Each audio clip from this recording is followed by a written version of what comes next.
వికారాబాద్ జిల్లా యాలాల్ మండలం అన్నాసాగర్ గ్రామంలో కవిత అనే మహిళను వేధిస్తున్న రెవెన్యూ అధికారి శివచరణ్ సొంత ఇంటి నిర్మాణంకు ట్రాక్టర్తో మొరం తరలిస్తున్న నేపథ్యంలో మహిళ అని చూడకుండా మద్యం సేవించి వచ్చి బండ బూతులు తిడుతూ దౌర్జన్యం చేస్తూ ట్రాక్టర్లో సీజ్ చేయించిన వైనం కాళ్లపై పడ్డా కూడా పట్టించుకోని అధికారి ట్రాక్టర్ జేసీబీ సైతం పోలీస్ స్టేషన్కు తరలించిన ఆర్ఐ తక్షణమే రెవెన్యూ అధికారి శివచరణ్పై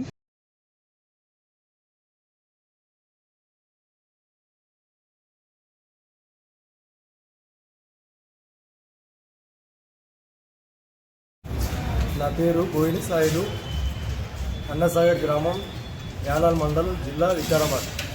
అయితే నిన్న మా గ్రామంలోనే మా చెల్లెని మా గ్రామంలోనే ఇచ్చినాము. అయితే మా గ్రామంలో ఇస్తే గత 3 నెలల కిందట వాళ్ళ భర్త కరాక్షాప్తో మరణించడం జరిగింది.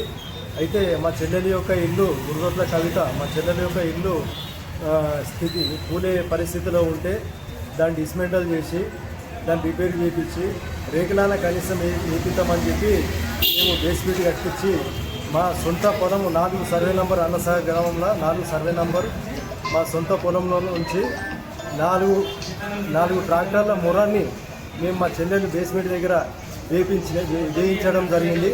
అందులోనే నిన్న ఆర్ఐ చరణ్ నిన్న తప్పదాగి వచ్చి మద్యం బాగా సేవించి తప్పదాగి వచ్చి నిన్న అట్టి మొరం ఎందుకు వేసారు మా పర్మిషన్ లేకుండా, మైనింగ్ పర్మిషన్ లేకుండా మా మొరం ఎట్లా వేసినట్టు అని చెప్పి నిన్న మానవ విధాలకు గురి చేసి తప్పదాగి వేధింపులకు గురి చేసి నిన్న ఈ ఒక జేసీబీ 2 ట్రాక్టర్లను పోలీస్ స్టేషన్లో పెట్టించడం జరిగింది.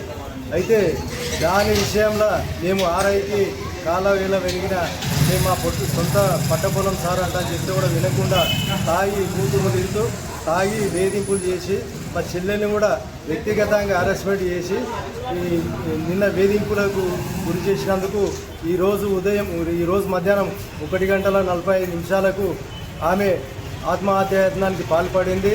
కావున మా ఊరికి ఆర్ఐ నిన్న సండే అయినా కూడా తప్పదాగి వచ్చి ఆర్ఐ మా గ్రామానికి చెందిన సత్యనారాయణ రెడ్డి ఇద్దరు కలిసి వేధింపులు చేశారు. వేధింపులు చేసినందుకు ఆమె ఆత్మహత్య యత్నంకి పాల్పడ్డది.